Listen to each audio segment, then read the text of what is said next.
Hey there, does the Bills meltdown in Pittsburgh? I know it's just preseason, but does it mean something we should be concerned about? Well, a little bit. More on that in a second. But first, a quick shout out to our sponsors, Blue Tusk Tech in Orchard Park, McKinley Wines and Spirits at McKinley Mall, and Global Vending Group of Buffalo. And we'll be right back.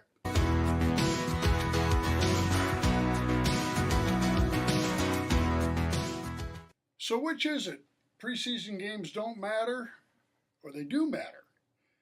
Well, after watching the Bills' kind of surprising 27-15 loss to the Steelers, it's not possible to feel some concerns that weren't necessarily there before this meaningless game.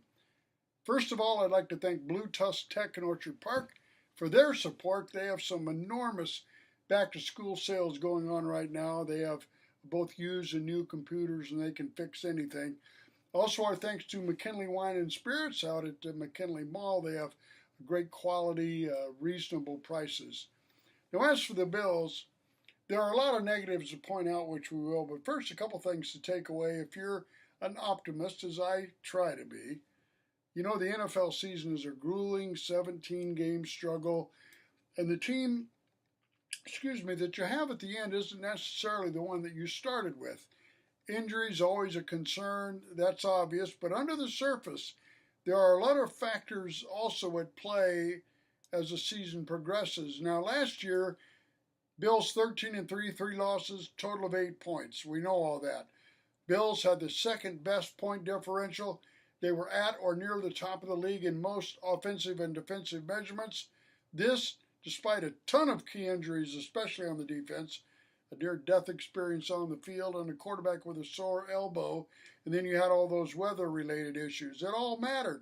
I point this out because I do believe it had a bearing on the meltdown against the Bengals in the playoffs, but this preseason game in some ways looked almost like a hangover of that one. The Bills, no doubt about it, they were not focused for this game, probably didn't even realize that.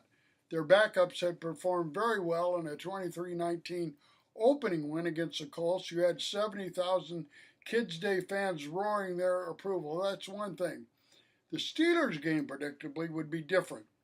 Josh Allen, Stephon Diggs, and some other first-teamers would face the frontliners of a very hungry Steelers team for at least a little while.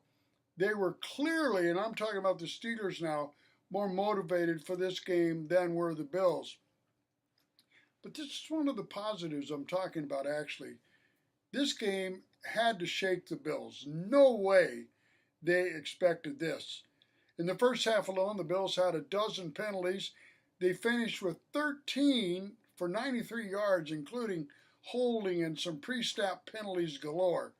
What I'm saying is, this may be the kind of wake-up call Sean McDermott needs to really get his team's attention. He doesn't have to shout, "I told you so," after this game, even though he'd been preaching to his team all week. They had to focus more on eliminating penalties, especially the pre-snap infractions. They're just drive killers. Now, if this game doesn't get their attention, then Bills fans are right to be concerned.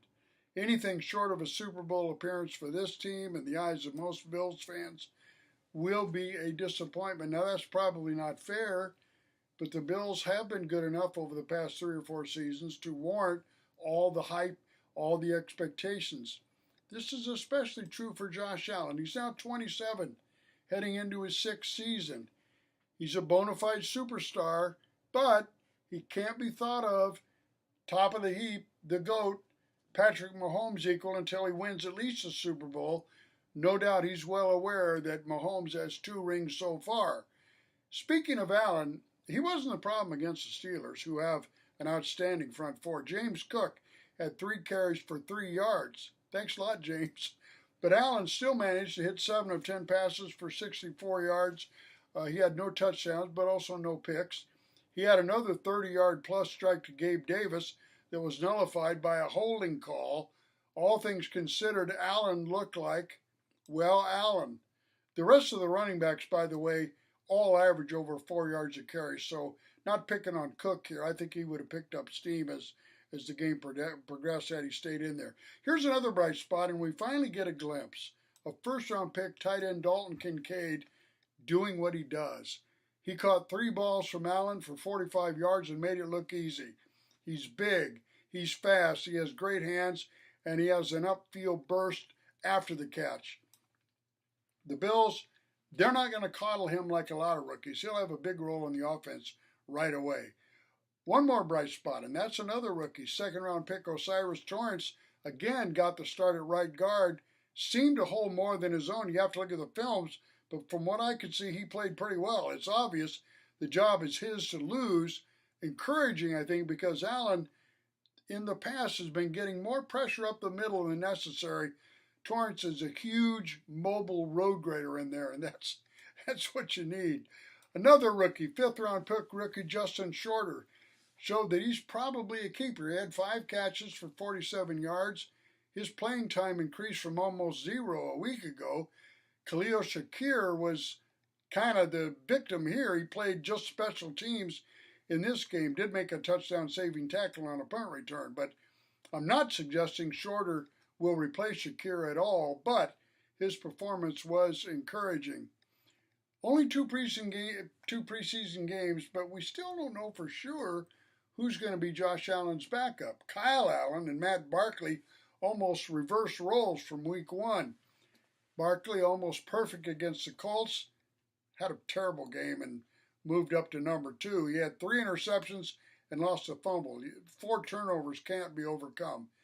Here's an example. Despite this game feeling like a blowout, the Bills actually outgained the Steelers 339 yards to 265 in overall yards, but penalties and turnovers, you can't lose that battle. Kyle Allen, who, as we all know, struggled in the opener, not so bad this time. 12 of 15, 112 yards, and a touchdown, had no picks. But just like a week ago when Barkley played, Allen was playing against second and third stringers. So my guess is that Kyle Allen now moves back to first man in.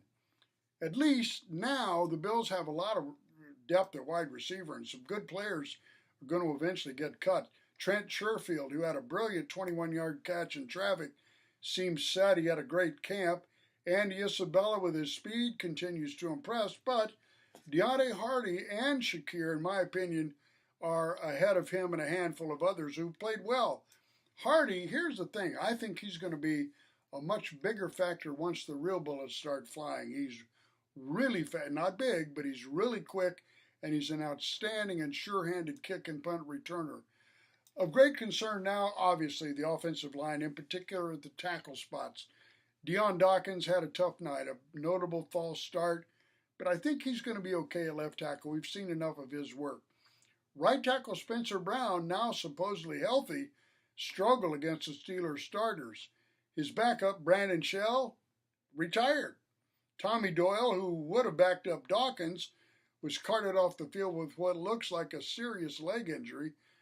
Ryan Van DeMark, who we don't know much about, has played pretty well, but David Quisenberry hasn't played well in camp or in games. So now I know at first there had been some talk about contacting former Bills tackle Jason Peters. He's now a free agent, but he's also almost 40 years old. I thought that talk was kind of silly, but is it worth bringing him in for a tryout? I think so. A couple more random thoughts about how this game against the Steelers causes some concerns for me. Veteran linebacker Matt Milano, he was not good. He got blown out on the Steelers' 62-yard touchdown camper from Jaylen Warren. And on that play, safety Jordan Poyer took a terrible pursuit angle, something that you don't expect to see from a Pro Bowl veteran. Milano also was beaten in a matchup against Steeler tight end Pat Freiermuth for a 25-yard touchdown pass from quarterback Kenny Pickett. I thought Pickett looked pretty good for the Steelers. The Bills' D-line didn't put any pressure on him at all. Greg Rousseau eventually did have a nice sack, but not against the starters. And here's another thing. Boogie Basham might be a player after all. He's had a pretty good couple of games here. He's having a solid preseason. Another one you don't expect to hear from, but Saran Neal, who is listed as the 4th string at right cornerback, had a very impressive game, some nice pass breakups. So what are the Bills going to do at middle linebacker? Just one preseason game left. Terrell Dotson had 3 tackles, but is he the guy? I'm still wondering why third-round pick Dorian Williams isn't contending for that job instead of at the weak linebacker spot. He's fast. He's a solid tackler. He had 4 solo tackles in this game, and for the second straight week, he was the Bills' leading tackler. So why can't he switch over and at least see what he does at middle linebacker? It's not going to be a fun week in Orchard Park. This clunker of a game is going to put everybody in a bad mood as they get ready to finish the preseason in Chicago next Saturday. That'll be a 1 o'clock Eastern kick. And maybe that's not a bad thing that they're going to have a tough week. Once more, a thank you to Global Vending Group of Buffalo, now installing book vending machines all over the world to ensure that all kids have access to literacy. Thanks for watching, and we'll see you next time.